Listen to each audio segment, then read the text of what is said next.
How to talk about self, यानी कि अपने बारे में कैसे बात करें, अपने बारे में या किसी के बारे में कैसे बात करें। इसके लिए मैं 3 शब्दों की बात करूंगा, यूज ऑफ इज, एम और आर। इनमें से इज का प्रयोग किसी भी सिंगुलर सब्जेक्ट के साथ होता है, यानी कि जहां पर भी हमारे पास एक वचन वाला कोई भी सब्जेक्ट दिया होगा, एक वचन वाला कोई भी कर्ता दिया होगा, वहां पर हमारे पास इज का यूज होगा। जैसे ही, शी, इट, सिंगुलर नाउन जैसे बॉय, गर्ल, मोहन यानी किसी का नाम, इन सब के साथ इज का प्रयोग होगा वर्तमान में, प्रेजेंट में। एम का प्रयोग केवल और केवल आई के साथ होगा, आई यानी मैं, जैसे I am a student. Are का प्रयोग प्लूरल सब्जेक्ट्स के साथ होगा, कैसे we, you, they, plural subject कोई भी जैसे boys, girls, friends etcetera. Am के प्रयोग की अगर मैं बात करूं, जैसा कि आप स्क्रीन पर देख रहे हैं, स्कूल गोइंग बॉय है और वो बोलता है I am Mohan, I am a student, I am your friend. जब हम अपने बारे में बात करें तो आई का प्रयोग होता है।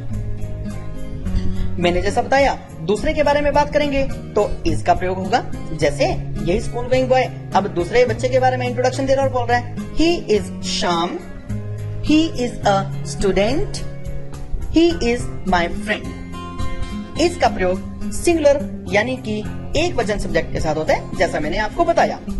She is Seema, she is a student, she is my friend. बात करता हूं मैं आर की। आर का प्रयोग प्लूरल के लिए होगा, यानी कि एक से ज्यादा के लिए, प्लूरल मीन्स बहुवचन के लिए, एक से ज्यादा के लिए। यही स्कूल गोइंग बॉय बोलता है। आप पिक्चर में देख सकते हैं 4 बच्चे हैं, इनके बारे में बात करता है। यद्यपि अगर ये हमारे पास 4 से ज्यादा हो तब भी कोई दिक्कत नहीं, कहने का मतलब एक से ज्यादा हो तो हमारा प्लूरल हो जाएगा, यानी कि बहुवचन हो जाएगा। जैसे दे आर माई फ्रेंड्स, वे मेरे मित्र हैं। दे ऑल आर स्टूडेंट्स, वे सभी विद्यार्थी हैं। जैसा कि मैं आपको पहले ही बता चुका हूं, are is used for we, you, they and plural subjects. बात करता हूं मैं पॉजिटिव एंड निगेटिव की। जब भी हम एक स्टेटमेंट को पॉजिटिव वे में लेते हैं, पॉजिटिव क्या है? एक ऐसी स्टेटमेंट जिसमें ना तो नहीं दिया हो और ना ही क्या दिया हो हिंदी के वाक्य में, वो हमारी एक पॉजिटिव स्टेटमेंट है। कैसे? जैसा कि आप स्क्रीन पर देख रहे हैं, आई एम अ टीचर। निगेटिव बनाने के लिए हमने हेल्पिंग वर्ब के ठीक बाद आई एम यानी कि नॉट, उसके बाद आप दोबारा से फर्स्ट वाली लाइन देखिए, लिखा है अ टीचर, यानी कि पॉजिटिव में स्टेटमेंट थी आई एम अ टीचर, यानी कि मैं एक अध्यापक हूं, और निगेटिव में हो गया आई एम नॉट अ टीचर। इसी प्रकार से ही इज अ स्टूडेंट, और निगेटिव में यानी कि नकारात्मक वाक्य है जिनमें नहीं का प्रयोग होता है कि he is not a student, वह एक विद्यार्थी नहीं है। She is an engineer, negative sense में she is not an engineer. It is a ball, it is not a ball, यह गेंद नहीं है। We are friends, we are not friends. You are advocate, तुम एक वकील हो। You are not an advocate, तुम एक वकील नहीं हो। दे आर पुलिसमैन, वे पुलिसमैन हैं यानी सिपाही हैं। They are not policeman. Interrogative and interrogative plus negative, जैसा कि मैंने आपको पहले बताया था, साधारण वाक्य वे वाक्य हैं जिनमें न तो नहीं का प्रयोग होता है और न ही क्या का प्रयोग होता है। ऐसे वाक्य जिनमें नहीं का प्रयोग होता है वो हमारे नकारात्मक यानी कि निगेटिव सेंटेंसेस हुआ करते हैं, और ऐसे वाक्य जिनमें क्या का प्रयोग होता है यानी कि किसी भी प्रकार का कोई भी प्रश्न पूछा जाता है वो हमारे इंट्रोगेटिव सेंटेंसेस हुआ करते हैं। इंट्रोगेटिव यानी प्रश्नवाचक वाक्य। अभी प्रश्नवाचक वाक्य के बारे में एक चीज मैं आपको और बता दूं कि प्रश्नवाचक वाक्य जो हम इन वाक्यों में और जो हम टेंसेस में डिस्कस करेंगे, उन प्रश्नवाचक वाक्यों का उत्तर केवल और केवल हाँ में या ना में ही दिया जा सकता है। इनका आंसर यानी कि ऑब्जेक्टिव हो सकता है वेरी शॉर्ट आंसर हाँ या ना में ही दिया जाएगा। इनका आंसर कभी भी सब्जेक्टिव यानी कि विस्तार में नहीं दिया जाएगा। इसी में हमारे पास एक ऑप्शन और आती है जिसको हम बोलते हैं इंट्रोगेटिव प्लस निगेटिव, यानी कि ऐसे वाक्य हैं जिनमें प्रश्न भी पूछा गया हो लेकिन प्रश्न के साथ नहीं का भी प्रयोग किया गया हो, उनको हम इंट्रोगेटिव प्लस निगेटिव बोलते हैं। कैसे? अभी हम कंपैरिजन करेंगे। पहले हमने कंपैरिजन किया साधारण वाक्यों का यानी सिंपल सेंटेंसेस का निगेटिव के साथ।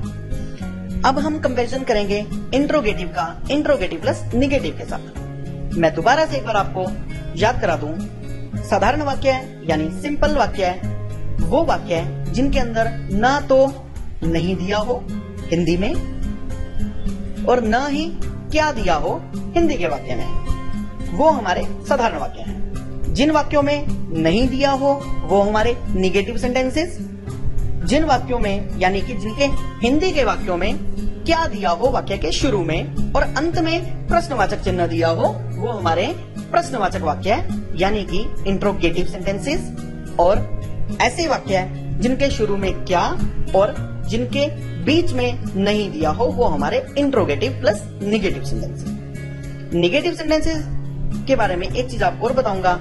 निगेटिव सेंटेंसेस में जैसा मैंने आपको पहले भी बताया कि हेल्पिंग वर्ब के तुरंत बाद नोट लगता है, यानी कि निगेटिव सेंटेंसेस में हेल्पिंग वर्ब कभी भी अकेली नहीं आती। हेल्पिंग वर्ब के तुरंत बाद हमारे पास नोट का प्रयोग करना जरूरी होता है। इंट्रोगेटिव में हमारे सेंटेंस की जो भी हेल्पिंग वर्ब है, हेल्पिंग वर्ब यानी कि इस पार्ट को, इस चैप्टर को जिसको हम कर रहे हैं, इसमें हमारे पास 3 हेल्पिंग वर्ब्स हैं, एक इज, एक एम और एक आर। इज का मतलब एक सिंगुलर के लिए यूज होना, एम का मतलब आई के लिए यूज होना और आर का मतलब प्लूरल यानी कि बहुवचन के लिए। सेंटेंस में जैसा हमने किया था आई एम अ टीचर, एक साधारण सेंटेंस था। मैं एक अध्यापक हूँ, मैं एक अध्यापक नहीं हूँ, आई am not a teacher, note लग गया था हेल्पिंग वर्ब के तुरंत बाद। इंट्रोगेटिव में यही हमारी हेल्पिंग वर्ब वाक्य के आरंभ में आ जाएगी। कैसे? एम आई अ टीचर, क्या मैं एक अध्यापक हूँ, क्योंकि हिंदी में हमारे पास प्रश्न पूछा गया क्या मैं एक अध्यापक हूँ, और जब इस चीज को वेरीफाई करना हो कि क्या मैं अध्यापक नहीं हूँ यानी कि क्या भी आ गया और नहीं भी आ गया, तो इसमें हमारे पास इंट्रोगेटिव प्लस नेगेटिव की ऑप्शन लगेगी। इंट्रोगेटिव प्लस नेगेटिव बनाते समय एक बात का ध्यान रखेंगे, इंट्रोगेटिव सेंटेंसेस में जैसे हमारे पास हेल्पिंग वर्ब वाक्य के शुरू में आ जाती है और उसके बाद तुरंत बाद हमारे पास सब्जेक्ट आ जाता है, सब्जेक्ट के बाद हमारे पास रेस्ट ऑफ द सेंटेंस आ जाता है। इसी प्रकार से इंट्रोगेटिव प्लस नेगेटिव में पहले हमारे पास वाक्य के शुरू में, बिल्कुल शुरू में हेल्पिंग वर्ब होगी, उसके तुरंत बाद सब्जेक्ट होगा और तीसरे नंबर पर यानी कि दोबारा से सुनेंगे, पहले नंबर पर हेल्पिंग वर्ब, दूसरे नंबर पर सब्जेक्ट और तीसरे नंबर पर निगेशन यानी कि नोट आ जाएगा और उसके बाद रेस्ट ऑफ द सेंटेंस और लास्ट में क्वेश्चन मार्क तो आएगा ही आएगा, क्योंकि इंट्रोगेटिव का मतलब प्रश्नवाचक है। इंट्रोगेटिव और इंट्रोगेटिव प्लस नेगेटिव इन दोनों के अंत में क्वेश्चन मार्क आएगा। सिंपल वाक्यों के जो हमने सबसे पहले किए थे साधारण वाक्य है और नेगेटिव सेंटेंसेस यानी कि सिंपल सेंटेंसेस और नेगेटिव सेंटेंसेस इन दोनों के अंत में फुल स्टॉप आता है और इंट्रोगेटिव प्लस नेगेटिव के अंत में क्वेश्चन मार्क आता है। उदाहरण से देखते हैं जो आप स्क्रीन पर देख रहे हैं। Am I a teacher, interrogative plus negative में am I not a teacher, is he a student, is he not a student, is she an engineer, is she not an engineer, is it a ball, is it not a ball, are we friends, are we not friends, are you advocate, are you not an advocate, are they policemen, are they not policemen। इस बात का ध्यान रखें interrogative और interrogative plus negative वाक्यों को बोलते समय कि हमारे बोलने की सेंस जो है, हमारे बोलने की जो टोन है उसमें एक प्रश्न का प्रभाव उत्पन्न होना चाहिए, यानी कि एक प्रश्न अवश्य ही प्रश्न की टोन होनी चाहिए। ध्यान से देखिए, अगर मैं इसी सेंटेंस को ऐसे बोलता हूँ एम आई अ टीचर, तो इससे हमारे पास किसी भी प्रकार के कोई प्रश्न का प्रभाव उत्पन्न नहीं हुआ। प्रश्न का प्रभाव कैसे उत्पन्न होगा? Am I a teacher. और इसी प्रकार से इंट्रोगेटिव प्लस नेगेटिव में भी am I not a teacher, यानी कि जो भी हम वाक्य बोलें उसके अंदर हमारे पास एक प्रश्न की टोन जो है, प्रश्न का प्रभाव अवश्य ही उत्पन्न होना चाहिए। इन्हीं को अब एक कन्वर्सेशन की एक्सरसाइज के पॉइंट ऑफ व्यू से देखते हैं। जैसे आप स्क्रीन पर देख रहे हैं, what is your name? My name is Vijay. Are you a student? Yes, I am a student. हाँ, मैं एक विद्यार्थी हूं। Are you married? क्या तुम शादीशुदा हो? No, I am not married, I am single. Where are you from? तुम कहां से हो? I am from Ambala. How are you? तुम कैसे हो? I am fine, thank you. What about you? मैं ठीक हूं। आप अपने बारे में बताइए। I am also fine. Where is your mobile? My mobile is at home. What is the colour of your mobile? Is it white? No, it is black. How are your parents? They are well. Where is your father? He is out of station today. इस प्रकार से हमने इस conversation में is का प्रयोग देखा। is का प्रयोग हमने WH फैमिली में भी देखा, क्योंकि एक प्रकार से क्वेश्चंस भी पूछे जा रहे हैं और उसके उत्तर भी दिए जा रहे हैं। अब क्वेश्चंस WH फैमिली का प्रयोग करके, प्योरली श्योरली WH फैमिली का प्रयोग करके क्वेश्चंस की बात करता हूं। Where are you? I am in Delhi today. What is your house number? It is 20 by 84. How old are you? I am 15. Who is your best friend? Ram is my best friend. Where is Ram from? He is from Punjab. Where is petrol pump? It's 5 kilometers from here. Is your mother a teacher? No, she is housewife. उपरोक्त वाक्य में एक चीज आप देखेंगे कि आई के तुरंत बाद अपोस्ट्रोफी लगा और उसको एम लगा। इसका प्रयोग राइटिंग टास्क में किया जाता है। राइटिंग टास्क में इसलिए प्रयोग होता है क्योंकि ये हमारे पास इंग्लिश में कंट्रैक्टेड फॉर्म्स हुआ करती हैं। कंट्रैक्टेड फॉर्म्स मींस सब्जेक्ट के साथ हमारी हेल्पिंग वर्ब को कंबाइन कर लिखना। उसके लिए हमारे पास एक शब्द है कंट्रैक्टेड फॉर्म।